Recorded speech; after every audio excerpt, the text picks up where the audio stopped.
Hi, everybody. It is such a pleasure to be here. Thank you so much for the invitation. Thanks to Judy and Melissa. Just really appreciate the opportunity to be here and really looking forward to taking a deeper dive into the IIJA. Again, I'm Allison Black. I am Chief Economist and Senior Vice President for a group called the American Road and Transportation Builders Association, also known as ARTBA.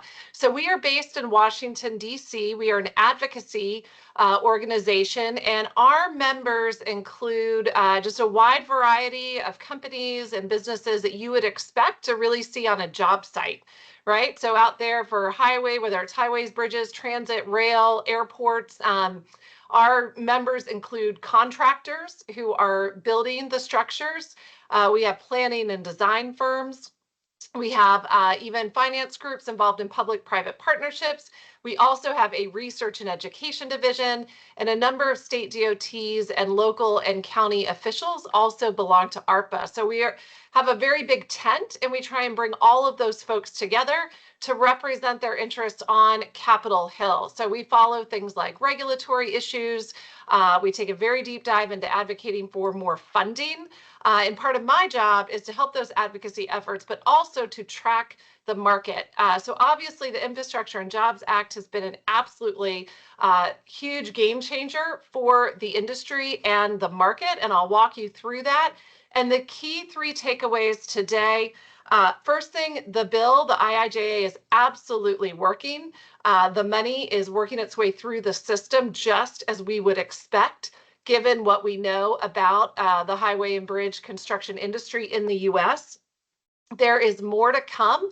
Only about 25% of the federal funds have actually been spent. And again, that's very much in line with what we would expect, and I'll walk you through that. And then in terms of the market impact, where we see a big variation is between states. There's a lot of flexibility in this program for how states can use these funds. So that's going to have an impact on what's happening on the construction side. And I'll walk you through a few examples of that. So getting started with the presentation. So one of the reasons that tracking these funds can be a bit of a challenge is that those of you who are familiar with how a construction project works, whether it's something you're doing in your house, whether it's a big highway, a new bridge, there's a process for how this money flows through the system. And what we do is track those dollars at certain key points. So there are federal and state funds, and today, again, we're focusing on that federal piece, the Infrastructure Investment and Jobs Act, and the money that that is bringing to the industry. Then we'll also take a look at state budgets. That's where those federal dollars are incorporated. And then you have projects being put out to bid and the contract award process. So that's when a contractor submits a price for a project and they either win or don't win that bid, and construction activity begins. But as you all know, that can take several years depending on the size of the project. So there are a couple different points of the market where we're looking to see how these federal dollars are flowing through the marketplace. And then finally, I'll talk a little bit about material demand, employment, things that we look at to really gauge the real market impact of what's happening in the highway and bridge construction industry, because obviously rising material costs, prices, those have had an impact on our businesses just like other industries across the country. And so we'll talk a little bit about that, and happy to get into that during the Q&A if people want to take a bit of a deeper dive. But to illustrate the flow of those funds, we always like to start off, and this is very helpful. I do a lot of tutorials, talking with members of Congress and their staff, and this is a very effective way to show how those funds are flowing through that process I just described. So this is actually a very large project that is being supported by the IIJA. This is the new I-270 Mississippi River Chain of Rocks Bridge. So this project was actually advertised and went out to bid in July of 2022. Walsh Construction was the low bidder. The total value of the project is just under $500 million. Again, a very big project. So that is the awarding and bidding of the contract. Now, Illinois DOT, soon after that, in September, actually committed about $200 million in federal aid highway funds to this project. So usually we see commitments of federal funds happening right before a contract goes out to bid or a project, or soon after. We get asked that a lot. What is the flow? When are those federal dollars actually being committed? So it can happen before or after. And then you can see here the construction activity is expected to go from March 2023 through 2025. So as Walsh Construction is completing work on this project, they will submit a bill to the Illinois DOT. At the same time, Illinois DOT will then ask the U.S. Treasury Department to reimburse them for the federal share of that project. So those federal dollars are spent out over time. Just because Illinois DOT commits that $200 million in federal aid highway funds, they don't get anything in that moment. And that's really important because a lot of times we focus on the commitment of those federal dollars by state DOTs.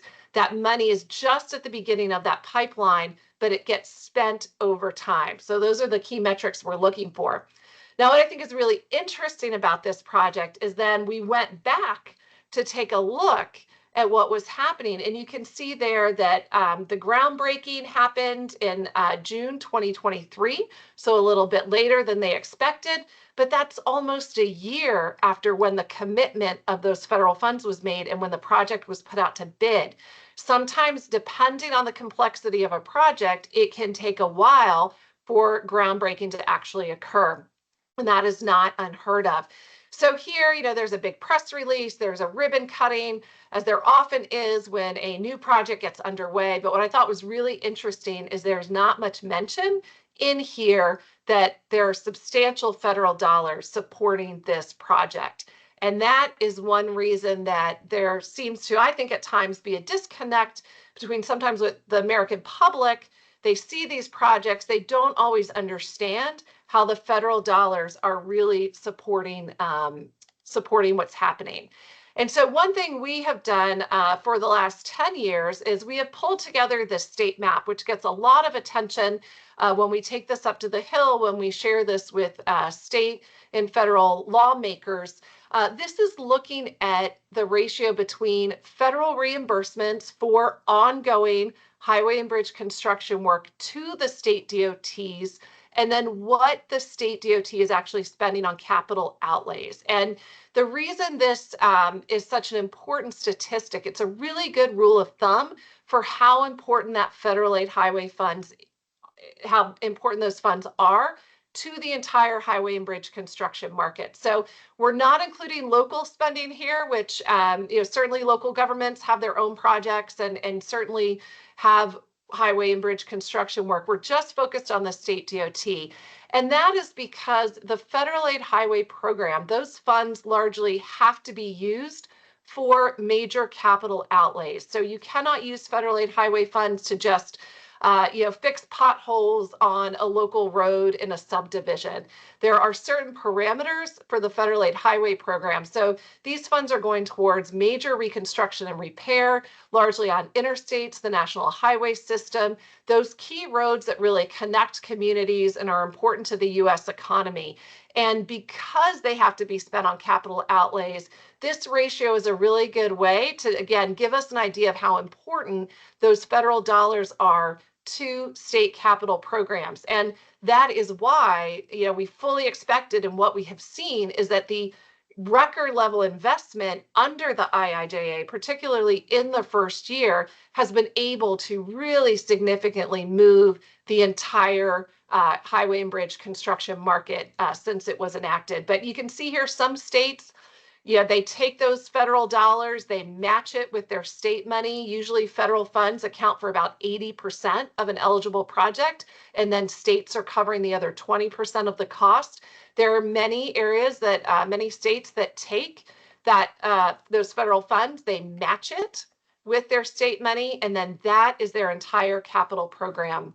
And we've seen states testify on Capitol Hill to that effect, especially some places like Vermont, Rhode Island, some of those smaller states that are very dependent on those federal funds. And then you can see states like Florida have a very, very diversified set of revenues coming in. They have a very robust state investment. So their federal investment is just about 26% of capital outlays. But you can see this is just for fiscal year 2022, but the rule of thumb is about, on average, half of all state highway and bridge capital programs are being supported by federal investment. And we do see these numbers change from year to year, depending on the mix of projects and what's in the pipeline. And I can tell you from, we also track all 50 state DOT budgets, and this is a pretty good rule of thumb. So that's why the IIJA is so important and why we've spent so much time what's been happening. Now, the Infrastructure and Jobs Act is much more than just the highway program, but that is what we're focusing on. And what the IIJA funds for the highway program did was it basically reauthorized the previous federal aid highway bill, which was called the FAST Act, and then added some additional money. But you can see here other different modes of transportation also received significant investment. Transit as well saw a very significant boost, and we do track so that transit money as well, how that's going towards different communities and different projects.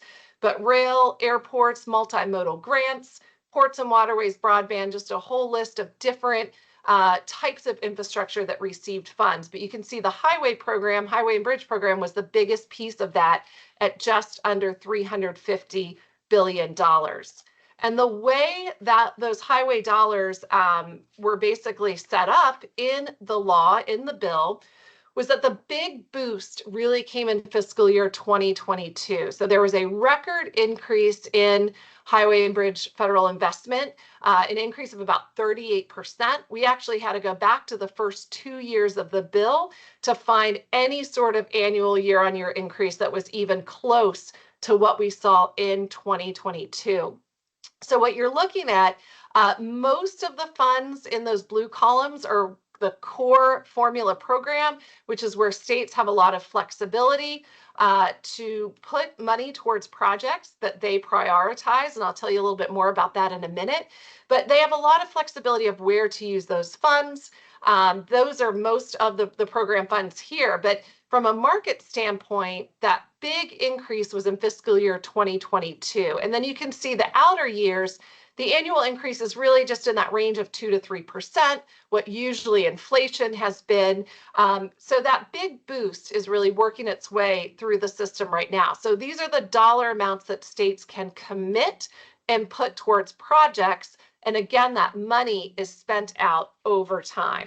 But again, huge generational record level increase that we haven't seen before, even with the inflation, and I'll talk about that again in a little bit, still a very, very significant increase. So believe it or not, we are actually, the bill was passed in November of 2021. It covers fiscal year 2022 through fiscal year 2026, and the federal fiscal year begins October 1st. So we are actually just starting the 4th year of the IIJA. We are 3 years, over halfway into this bill. So the data that we get is definitely lagged a little bit. You can see here we have data through July 31st. So that's what I'm showing you here. But you can see what states have access to, those core formula funds where they get to choose where that money goes, is about $303.6 billion.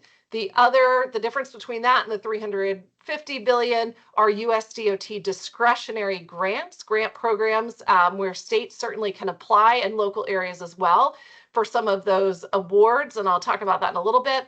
But focusing here on just what states have at their disposal. So far, 3 years into the bill, they have access to just under $179 billion. They have committed $155 billion of that. So again, many of these funds have to be committed, most of them within the year that the state has access to them. So they really do commit them very quickly to projects. And then in terms of the spend out, you can see there that $88.2 billion is what has been reimbursed to states for what has actually work that has been completed. And there are about 80,000 at least new project commitments. Some of those are going to be actual construction projects. Some of them might also be things like research grants, other eligible programs that are within the federal aid highway program. So not all of those 80,000 are a work zone or a new actual infrastructure project, but most of them are. But you can see when you look at that $88.2 billion, when you think about that whole big slice over the 5 years, that $350 billion, that's where we say that only about 25% of the IIJA funds have actually been reimbursed to states. Again, that is just pretty much in line with what we would expect at this point, given how projects can last for a multi-year period. But that means that there is still 3/4 of this bill that has yet to be spent. And in fact, a good part of that, just under half of that will actually be spent beyond 2026. So you think about those projects where commitments are made in the last year of the IIJA, construction activity is going to continue. So again, there's a lot of spending that just takes time that's coming from this bill. So I had mentioned that how states choose to use those core formula funds is really, really important in the market impact. And I'm just highlighting here, this is some information we have on our website. Just when you look at 2 states and how they're using funds during the first half of the IIJA. So on the right-hand side is Texas, where you can see the broad categories. Most federal dollars are used for that reconstruction and repair category. So that is where a state will put money towards a major project, which is just repair work, major reconstruction. It's not adding a lane, it's not widening a roadway, it's just that major investment. And usually that can be anywhere from 40% to some states, that number can get up to 70, 80% of where they choose to use their money. Now in Texas, what you can see, the light blue slice of the pie is called added capacity. So that is adding a turn lane or widening a roadway, which is on an existing right of way. That is about 29% of where Texas is dedicating their money. They really are looking at expanding roadways and adding that capacity. New construction usually is only in that 4, 6, 7% range. And that is building a new structure where a bridge or road did not exist before. You also have planning and design and administration work. So this would be the P&D work that's being done on projects before they get out to bid, the design phase. States can also use some of those dollars for things like environmental studies or feasibility studies, some of that legwork that goes into especially major projects before they get to that construction phase. And again, some of these projects can take decades to get ready. So the other thing, right-of-way purchases, often we will see that number increase in a state by a percentage point or 2 if they're getting ready for a major project. And then you have this other category, things like in bridge inspections. You can use federal funds to pay off Garvey bonds, so there's some debt service that is eligible. You could also have investments in things like intelligent transportation systems. Again, those other items that may not necessarily be a construction project, but that are still helping the system that are eligible under that federal aid highway program. So the pie for Texas looks quite different for Utah on the left-hand side. You can see there that much more of their funds, 58%, is going towards that major reconstruction and repair. You can also see that other category is much bigger. And again, some states do rely on those federal funds for debt service for projects that have already been completed, or some of those inspections and other activities. So when you think about what's going on in the highway and bridge construction market, if a state is putting more resources towards planning and design, some of those things that are not projects going out to bid, it has a very different, it might be a different market impact in terms of that construction activity. But again, we see these numbers change state by state and even from year to year, depending on the mix of projects.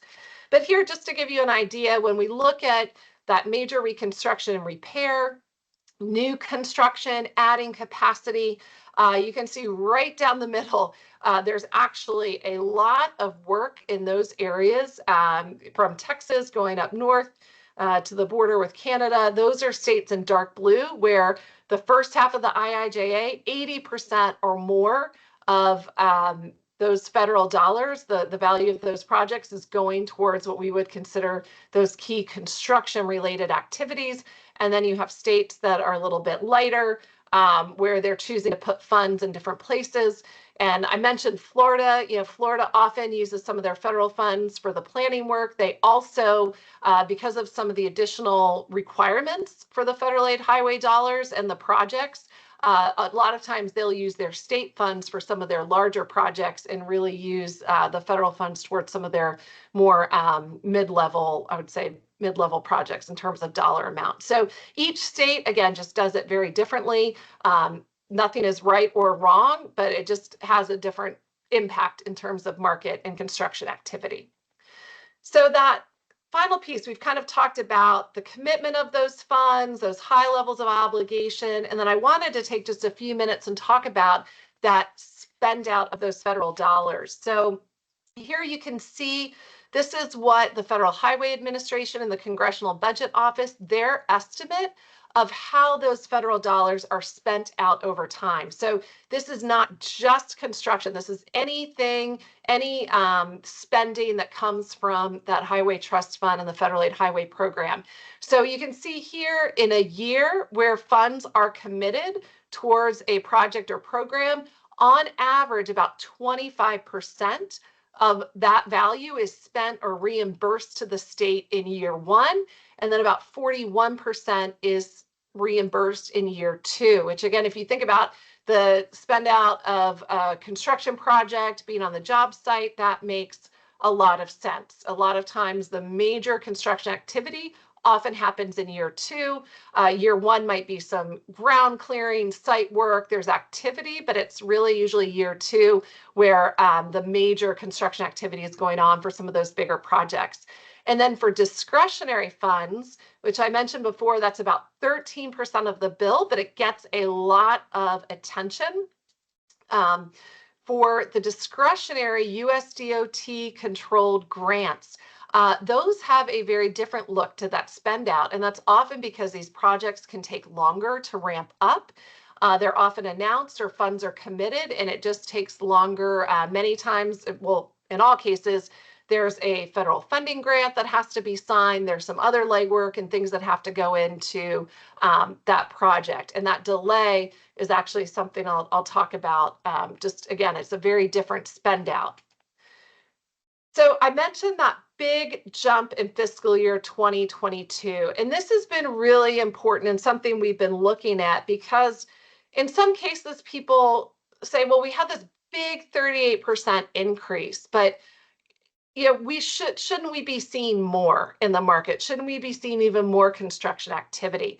And when you take a look at the big increase in the IIJA, it's about an average of an additional $21 billion per year. Again, record level increase. 9.5 billion of that, just a little under half of that, are those core highway formula program funds that states are used to working with. They're used to committing that money. It spending pipeline very quickly and efficiently. The other part of the increase, the other little over half, are first of all the new bridge formula program and those USDOT controlled grants. So those are a big part of that funding increase in fiscal year 2022 that is sustained through 26. Now that bridge formula program, states have the ability to dedicate those funds, but they also have 4 years to commit those dollars. So we have seen a slower rollout of those funds to date. I think it's about 45% of those available funds have been committed. So states are taking a little bit longer to use those bridge dollars. So they're entering the marketplace a little bit slower than the traditional core formula program funds. And then the USDOT controlled grants, a number of those have been announced, but it is just taking a while for them to get into that spending pipeline. So this has an impact when people are thinking about that market ripple effect, projects getting out the door. If it's taking a little bit longer for half of that new money to actually hit the construction phase, those are dollars that are going to be coming down the pipeline over the next few years. So just in terms of those bridge funds, as I mentioned, actually it's about 48% of those funds, the 3 years of funds that states have available have been committed towards projects. And again, very different scenario. We have some states where they have obligated a handful of projects, not that many. And you can see here, I'm highlighting the top states that have really been very on the leading edge of obligating all of those bridge dollars that are available to them at this time. And overall, there are about 4,200 projects that have just been supported so far from that new bridge formula program. And then just to mention those USDOT discretionary grants, again, a lot of new money here and new programs. There has been about $29.6 billion in announced projects, and quite a big chunk of that is through the Bridge Investment Program. So that includes things like the Brent Spence Bridge. Again, landmark project, very, very important, huge regional significance. And the money is dedicated. In these grants, Kentucky has won several of these Bridge Investment Program grants for that project, but it has not gotten to the point yet where it's been put out to bid. We're expecting to see that project over the next year, and that construction activity will continue for years to come. So again, just an example of how some of these USDOT controlled grants are taking a little bit longer to get into the spending pipeline, but will definitely have a market impact. Now, the spend out I mentioned, those blue columns are the exact same thing we were looking at in the spend out of those federal dollars. And what we've been able to do is look at those funds that were first committed in fiscal year 2022. And now we actually are starting to see what does the spend out look like for those dollars from year one. So of the new commitments in fiscal year 2022, about 28% of the value of those commitments were spent in year one. So even a little bit higher than the traditional average. Year two, spot on with 41%. And then year three, 23% of those funds have been spent. So even higher than that average that we've seen in the past. But again, those are all federal dollars. When you really dive into the different types of projects, you can see there is a little bit of a different spend out rate. And again, that makes sense because construction activity might take a little bit longer. So here you can see we've plotted the same thing, but just looking at the difference between a reconstruction project on average and then a new construction project, which again is going to be a brand new highway or bridge where one did not exist before. And there you can see that spend out really does look different. And again, new construction, not a large part of those federal dollars that are being committed, but you can see there a longer ramp up. Again, thinking of something, we have a new toll road that was built in my area, the Intercounty Connector, probably about 10 years ago. And that was a project that was 5 to 7 years to complete. And so that ramp up and spend out looks a little bit different. Those are often very large projects as well, those mega projects. But again, just these are the types of things that we're trying to look into to really understand how these dollars are impacting the market. So I wanted to talk for a few minutes about, because obviously federal funding is flowing into state budgets, but states have also really stepped up and raised their own revenues, especially in 2023. You can see here we track all of any sort of transportation related funding measure. And in 2023, states still had, they had some one-time funding, and they had some surplus money, especially if even left over from COVID, that they put towards transportation projects. Florida in particular, they put $4 billion from a general fund surplus towards about 27 key mobility projects. So we've seen some significant increases in state funding and state resources, not just to match those federal dollars, but to go above and beyond that. And you can see here a lot of these increases that were passed in 2023 were one-time funding measures. We also did see a number of user fees, electric vehicle related taxes and registration fees are something that we've seen more of the last 5 to 10 years. And then we also saw a few states that are doing some sort of combined measure. So it may be increasing fees, registration, driver's license related fees, and also perhaps raising the gas tax. But we've really seen states try and diversify their revenue streams over the last 10 to 15 years. Obviously, because the state gas tax revenues, as you have more fuel efficient vehicles, you have more electric vehicles, hybrids on the road, all of those things are going to reduce the purchasing power, even if people are driving more of what's being brought into the state revenue trust funds, these state resources. So again, that diversification has been really key the last decade. And then we have not seen as much in 2024.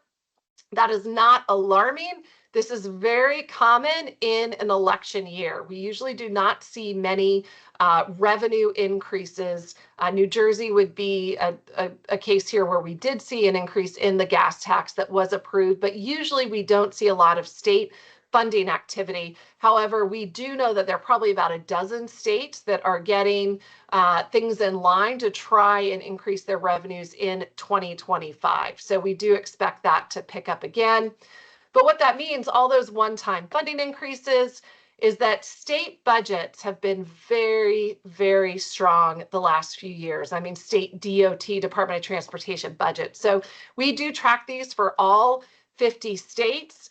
And drawing your attention to fiscal year 2023, and most state fiscal years run from July 1st through June 30th. So the state fiscal year 2023 is really when we started to see a lot of that IIJA, those federal funds, show up in state budgets. And the way to think about a state budget is it's really the capacity of what the state DOT can spend. So it's not necessarily money that is spent in that moment, but it is the authority that the state has to make those capital expenditures over time. So 2023, 70% of that jump, that increase, was through federal investment and federal funding. The opposite was true in 2024. It was really those one-time increases we were just looking at, that increase in Florida, some bond issues in Ohio for the Brent Spence Bridge. It was a number of those other state increases that really fueled that increase in 2024. Now, knowing that those were only one-time funding increases, we fully expected state budgets to level off in 2025. We're still waiting for one or two final states to come in, but this is very much in line with what we expected. And again, it's just that leveling off of those state budgets, and we would expect, if states do raise additional revenues, that we'd start to see perhaps some additional growth in 26 and 27. But the IIJA, those federal funds, that the big increase was in year one, fiscal year 2022 of that bill. So we do not expect the federal investment to be driving any more state DOT budget growth over the last few years of the bill. And again, expecting things to really level off at these record levels, which they've done. So then the last couple of things that I wanted to talk about in terms of the market, we mentioned those contract awards. So with all this money flowing through state budgets, we would fully expect, and again, this is a nominal term, so this is not weighted for project costs or inflation, but we would fully expect the contract awards to show growth. And that's absolutely what we've seen in calendar year 22 and 23. We also expected them, given the budget situation we were just talking about, to start to level off. We're seeing that for highways. Now, all that bridge money still coming, still flowing. We do expect to see a little bit of shift. Things will likely level off in terms of the total value of contract awards, and we expect the bridge investment, the value of those bridge contract awards, to keep going up, whereas the highways are going to probably likely be flat, maybe down a little bit. And again, that just reflects the priorities. And I should mention this is both state and local governments, the value of those contract awards. But again, very strong evidence, which is what we're looking for in terms of the overall value. And we've also seen the number of contract awards go up. And then the last piece is really that construction activity. So if contracts are getting out the door, the work is going to happen over a multi-year period. And this is where we see very, very strong growth, both highways and bridges. We do expect that highway and bridge construction activity to be up in 2024. So far, it's trending up about 11%. It's been tampered down a little bit because of wet weather. That's been a big issue in the beginning of the year.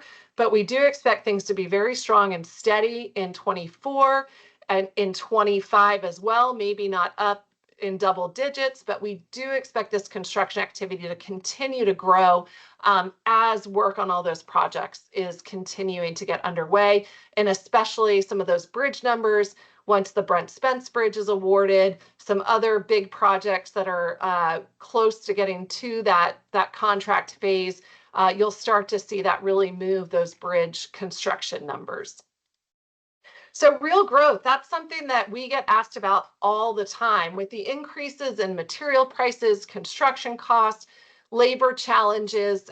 So we look at a number of different things. We look at the volume of materials in state DOT bids. We also look at employment as a key indicator of real growth in the market. And so we have data here through July, but we just got the August numbers. And year on year, and you can see compared to 2021 and 2022, the number of workers, highway and bridge contractor employees is up significantly, both overall, and then the red columns are the number of workers on the job site. So we've seen growth. And again, contractors are not going to be hiring more people if they're not doing more work.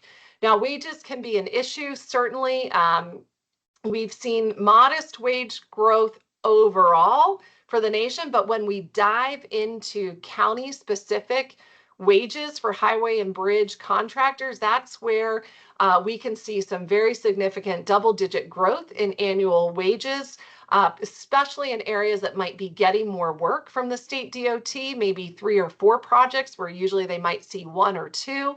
There often can be very big projects. And if there are other things, other investments being made in manufacturing or other industries and other economic growth in the area, that can also stress the labor market. So many of these, not necessarily urban areas, but more of these mid-level employment areas, we've seen significant wage growth for highway and bridge construction. So that's certainly a factor. But when we look at the August numbers, the height of the construction season, employment levels are up by about 47,000 more employees compared to 2021 before the IIJA was passed. So we look at that as evidence of real growth. And then, as I mentioned, we definitely look at the volume of materials. So for tons of asphalt, you can see here are some of the states where we've seen an uptick in average tons of asphalt and demand from state DOT projects over the last in 22 and 23 compared to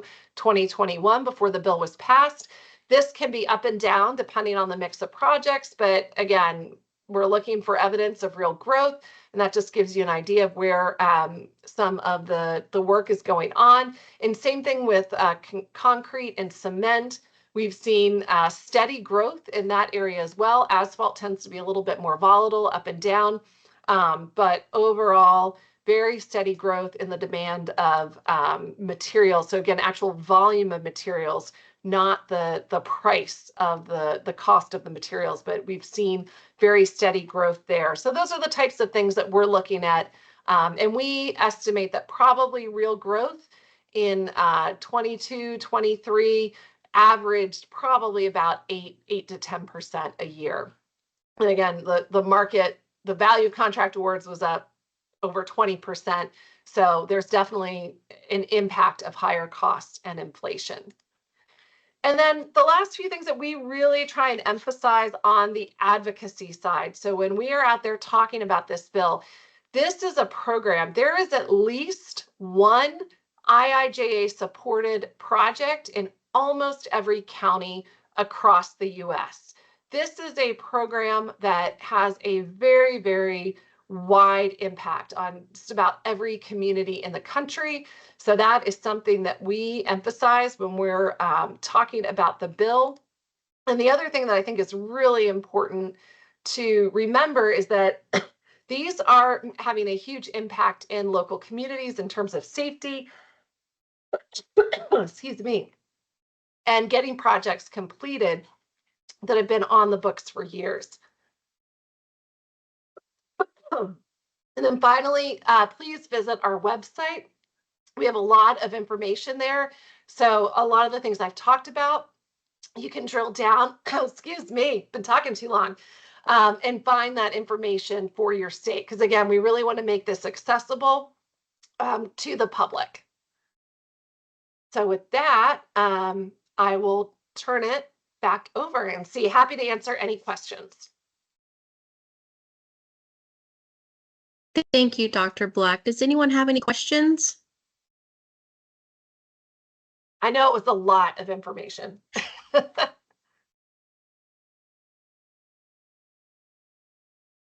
Okay, no questions. We don't have any questions in the chat, so we'll take it. Oh, I do have a question that came in. Sorry, Dr. Julie, I did have a question that came in. How many companies better No, go ahead. manage? I have a question too. I'll go after this. Okay. How can companies better manage the impact of material cost fluctuations on project budgets? That is a great question. It used to be you could kind of estimate that you have inflation, maybe add 1 or 2 percentages on top of that, and that was kind of your estimate of project cost increases. We've seen companies really just try and manage this looking at average prices over time, and it's really about that risk that is being incorporated in those bids as well. So I think things have started to level off, which is good. I don't think we're going to go back to those increases of 10, 20% that we've seen over the last few years, but I also don't think those prices are really going to go down significantly. I think you're going to see them moderate. A lot of the volatility traditionally has been through asphalt prices, a lot of diesel fuel. So looking at spot prices, those types of things can help in terms of looking forward for some of the prices. And then steel has also been a somewhat volatile commodity in the past. That's where we tend to see the most volatility. And hopefully some of the issues that we've gone through on the supply side after COVID that helped with drive those increases in costs have moderated. So that will remove some of that that volatility and uncertainty. But that's a question state DOTs, everybody, a number of folks are talking about. And where we see the greatest uncertainty right now is in the labor pressure. And that's what we're also seeing drive up some of those bid prices. Thank you. Does anyone else have any more questions for Dr. Black? Yes, I do. Quick question though. How do our attendees submit questions for Dr. Black? Through the chat or? Yes, ma'am, through the chat. Okay, I attempted to submit a question through the chat, but it was not allowing that. So I encourage people to raise their hand if they have any questions so that we can make sure that we get questions answered. But since we don't have any right now, I wanted to ask Dr. Black if she feels, or what is the general, I guess, consensus on whether the historic levels of investment in the IIJA are sustainable in the next bill, and what are some of the initiatives that ARTBA is advocating for in whatever the next IIJA is? Yeah, so Congress is going to have, they're going to have some decisions to make. Now, the good news is that there has never been, we've never seen a decrease in federal aid highway investment funding levels. So our hope is certainly that this is the baseline. There is a lot of work that needs to be done. This is not nearly enough to really address a number of the issues with our infrastructure, but it certainly should be helping. And so, but you're right in what is behind that question, I think, is that there is a big gap between revenues coming in to the Federal Highway Trust Fund, largely through gas taxes, diesel fuel taxes, that rate has not been increased in a long, long time. So as cars become more fuel efficient, I think this is why you see that diversification of revenues at the state level. There's a slow decline in those revenues being brought in. And over the last, probably, I would say, decade or so, Congress has set spending levels much higher than those revenues coming in, and they've used general fund money to cover that. So the program has moved away from that original intent of being user fee based, even though that's still a big part of the revenue coming in. So Congress is going to have to decide. You could cut the program. They've never done that before.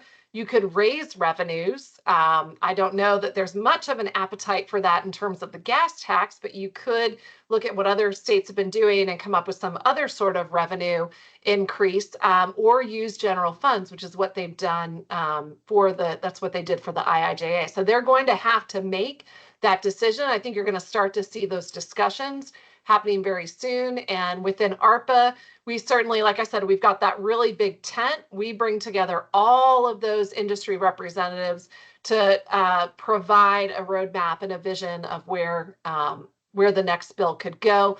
But again, the hope is that $350 billion is just a baseline to really help make some of those needed investments.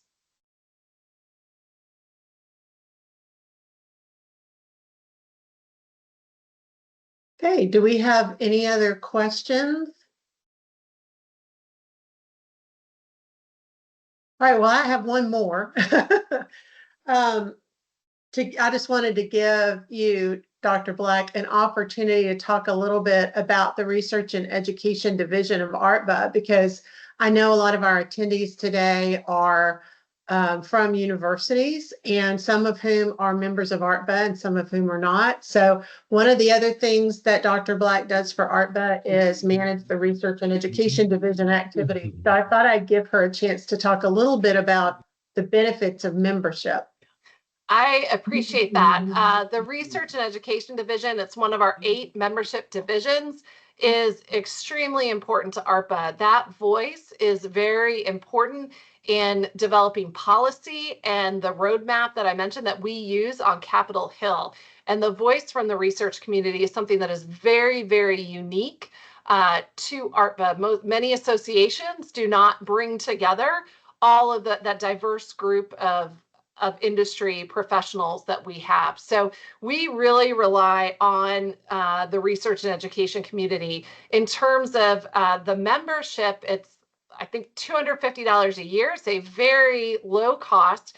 And then you have access not only to information from ARPA, but also the ability to connect with other members in the industry. And this can be, I think, really key as you're developing research programs and implementation of research, and getting that voice and feedback and those connections and networking with a number of people in the industry. So that's one of the things. We also have a special award we give out, the Steinberg Award. We also have a student video contest. So there are some deliverables and things that we do, but it really is that networking connection and that voice within the transportation policy that can make a huge difference. And over the years, we have had members of the research community who have had a very big impact on our policy. Thank you so much.